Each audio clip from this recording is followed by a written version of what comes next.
Hello everyone, welcome to VB classes. आज मैं उत्तराखंड में आपके लिए लेके आई हूँ उत्तराखंड से रिलेटेड कुछ प्रश्न जो एग्ज़ाम पॉइंट ऑफ व्यू से बहुत ज़्यादा इम्पोर्टेंट है। अगर आपको मेरा चैनल पसंद आ रहा है तो इसे प्लीज़ लाइक और सब्सक्राइब करें और जो बेल आइकन दिया है इसे भी दबाएं ताकि आपको ज़्यादा से ज़्यादा नोटिफिकेशन मिले। जब भी मैं कोई नई वीडियो बनाऊँ तो वो आप तुरंत देख सकें। तो हम राज्य विशेष में शुरू करते हैं उत्तराखंड के बारे में। उत्तराखंड का सर्वाधिक क्षेत्रफल वाला जिला कौन सा है? तो हमारे उत्तराखंड में वो जिला कौन सा है जिसका क्षेत्रफल बहुत ज़्यादा है? तो इसमें ऑप्शन है नैनीताल, अल्मोड़ा, देहरादून और उत्तरकाशी। तो इसका सही उत्तर होगा उत्तरकाशी, क्योंकि उत्तराखंड का जो सर्वाधिक क्षेत्रफल वाला जिला है वो उत्तरकाशी है। इसका क्षेत्रफल 8016 वर्ग किलोमीटर है और न्यूनतम क्षेत्रफल वाला जिला चंपावत है जिसका क्षेत्रफल 1638 वर्ग किलोमीटर है। आते हैं अपने अगले प्रश्न की तरफ। थारू अनुसूचित जनजाति अधिकांश किस क्षेत्र की निवासी है या किस स्थान की निवासी है? तो इसका सही उत्तर है उधमसिंह नगर। जो थारू जनजाति है उत्तराखंड की एक प्रमुख जनजाति है। यह जनजाति भारत के उत्तराखंड के नैनीताल मतलब खटीमा और सितारगंज तहसील में, उधमसिंह नगर उत्तर प्रदेश के लखीमपुरी खीरी, गोंडा, बहराइच, महाराजगंज, गोरखपुर आदि जिलों में और बिहार में पाई जाती है। फिर है जोशीमठ ओली रोपवे कब शुरू किया गया था? तो जो जोशीमठ ओली रोपवे है वो सितंबर 1993 में शुरू किया गया था। चमोली जिले के पेनरखंडा परगने में समुद्र तल से 1890 मीटर की ऊंचाई पर जोशीमठ तीर्थ स्थल है। मान्यता के अनुसार यह मान्यता है कि शंकराचार्य ने जोशीमठ की स्थापना पर चोली या मुकाली जाति के गोत्रोटकाचार्य को मठपति नियुक्त किया। जोशीमठ में ही शंकराचार्य ने पुण्यागिरी देवी पीठ की स्थापना की थी। प्राचीन काल में जोशीमठ ही कार्तिकपुर नाम से कत्यूरी राजवंश की राजधानी थी। फिर है उत्तराखंड में कुल कितने जिले हैं? तो हम सभी को पता है कि उत्तराखंड में 13 जिले हैं। आते हैं अगले प्रश्न की तरफ। निम्नलिखित में से कौन सी जनजाति उत्तराखंड में नहीं पाई जाती है? तो भोक्सा, भोटिया, राजी, खरवार। तो उत्तराखंड के कुछ विभिन्न भागों में निवास करने वाली प्रमुख अनुसूचित जातियां हैं भोटिया, बुक्सा या भोक्सा, कुछ भी बोलते हैं इसको, जौनसारी, थारू और राजी। इसके अतिरिक्त अन्य अनुसूचित जातियों में मुख्य हैं शौका, माहीगिरी, बंटू इत्यादि। उत्तराखंड के नैनीताल जिले में अनुसूचित जनजातियों की जनसंख्या सर्वाधिक है, जबकि इस दृष्टिकोण से दूसरा स्थान देहरादून का है। निम्नलिखित में से कौन सा हिंदू पर्व थारू जनजाति द्वारा शोक पर्व के रूप में मनाया जाता है? तो डे ऑफ मॉर्निंग किस त्योहार को मनाया जाता है थारू जनजाति में? तो ये है आपका दीपावली। वो लोग दीपावली को शोक पर्व के रूप में मनाते हैं।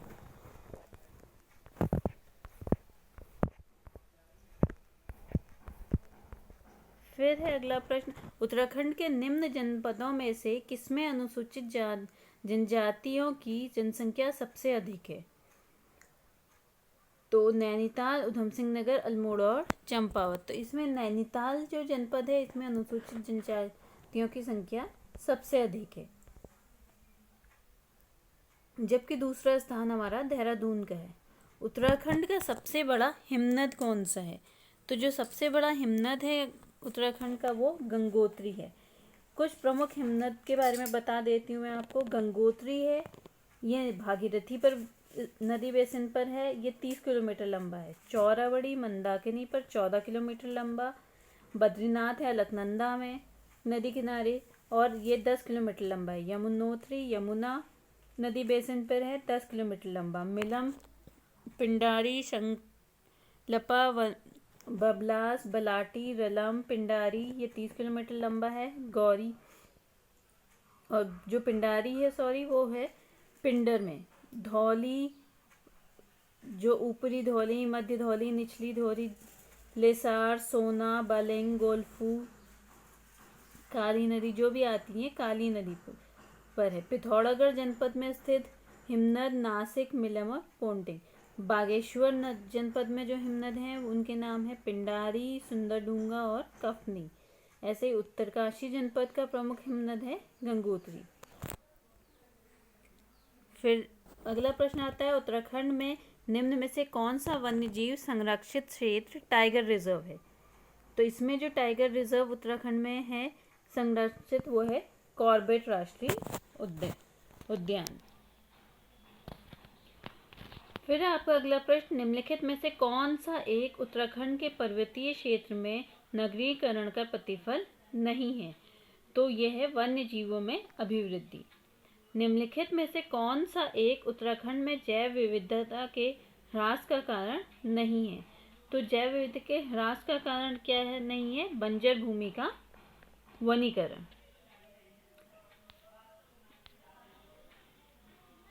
फिर है, किस तिथि को उत्तरांचल राज्य का नाम परिवर्तित कर उत्तराखंड किया गया? तो ये किया गया दोस्तों 1 जनवरी 2007 को। पहले उत्तरांचल नाम था, उत्तरांचल का नाम बदल के 1 जनवरी 2007 को उत्तराखंड कर दिया गया। ईश्वर पूजा की जागर पद्धति प्रमुखता होती है, ये होती है उत्तराखंड में। नया राज्य उत्तराखंड स्वरूप में कब आया था? ये बहुत ही इजी प्रश्न है। ये आया था 9 नवंबर 2000 को। ये हमारा भारत का 27वां राज्य बना, जिसमें 13 जिले थे और देहरादून को उस समय अस्थायी राजधानी बनाया गया। जानवी नदी किस जल प्रवाह तथा मुख्य नदी से संबंधित है? तो हमारी जो जानवी नदी है ये भागीरथी की मुख्य नदी से संबंधित है। और झाल, विणाई, दमामा, मुरियो ये क्या हैं? ये सारे कुमाऊं के वाद्य यंत्र हैं। इन वाद्य यंत्र में जो विणाई है वो सबसे ज़्यादा प्रसिद्ध है, जो लोहे से बना होता है, जिसके दोनों सिरों के दांतों के बीच दबाकर बजाया जाता है। फिर हरेला क्या है? हरेला हमारा मुख्य रूप से श्रावण माह की संक्रांति को मनाया जाने वाला त्यौहार है। बोरीवली से बोरीबंदर तक के लेखक कौन है? इसके लेखक हैं शैलेश मटियानी। विशेष रूप से किस देवता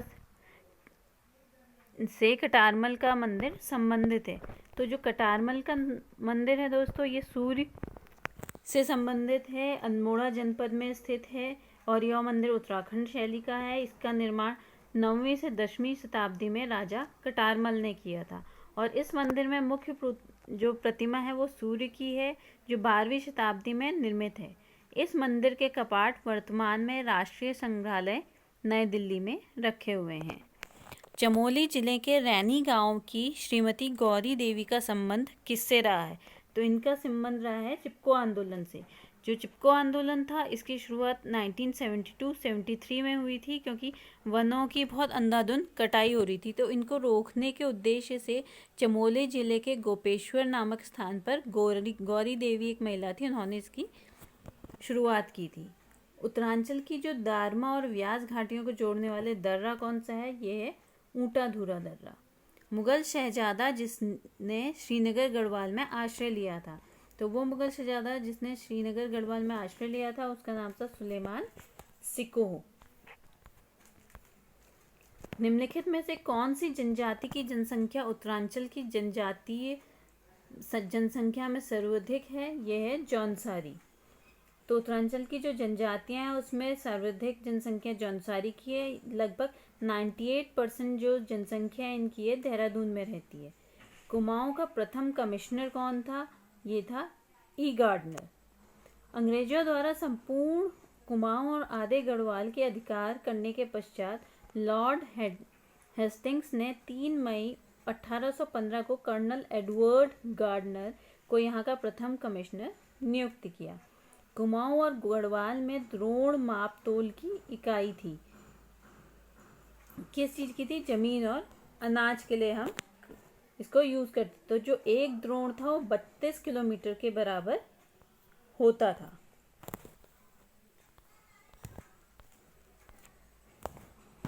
अगला प्रश्न है, नंदा राजा तीर्थ यात्रा में कांसुआ से होमकुंड की दूरी तय की जाती है, वो कितनी है? वो है 208 80 किलोमीटर। जो नंदा राजजात यात्रा है ये एशिया महाद्वीप की हमारी सबसे लंबी धार्मिक यात्रा है, जो प्रत्येक 12 वर्ष के बाद आयोजित की जाती है। नंदा राजजात चमोली जनपद के नौटी गांव से प्रारंभ होकर हेमकुंड तक पहुंचती है। गढ़वाल एंशिएंट और मॉडर्न पुस्तक लिखी थी पातीराम ने 1917 में। टिहरी गढ़वाल में डांडक आंदोलन संबंधित था। तो जो डांडक आंदोलन था वो गढ़वाल क्षेत्र के मजदूरों से संबंधित था। पूर्व राज्य टिहरी में डोला पालकी आंदोलन संबंधित था। जो डोला पालकी आंदोलन था वो शिल्पकारों से संबंधित था।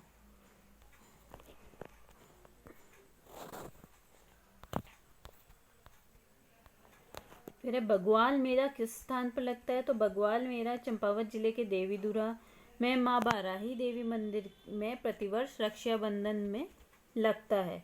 इस मेले में लोग एक दूसरे को पत्थर मारते हैं। चांदपुर गढ़ का राज्य स्थित है। तो चांदपुर गढ़ जो राज्य है वो चमोली में स्थित है।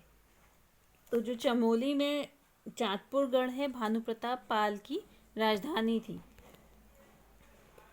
उत्तरांचल में प्रसिद्ध ऐतिहासिक स्थल जो गौशाण है उसकी पहचान की गई है काशीपुर के नाम से। तो अभी वो काशीपुर के नाम से जाना जाता है।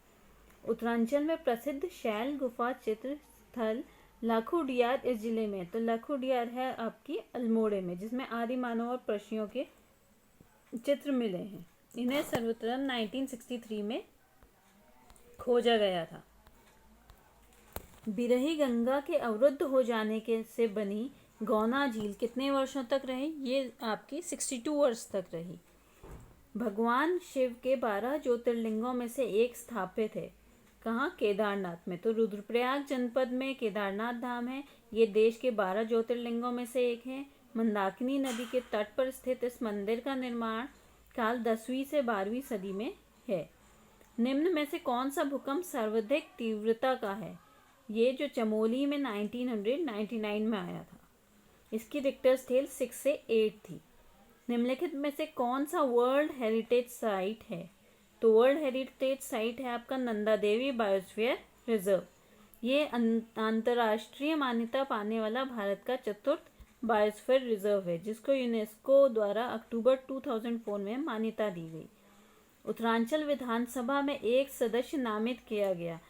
कौन सा नामित किया जाता है? Anglo Indian. तो एंग्लो इंडियन को मिलाकर 71 सदस्य हैं उत्तराखंड विधानसभा में। टिहरी बांध स्थित है। टिहरी बांध आपकी स्थित है भागीरथी नदी पर।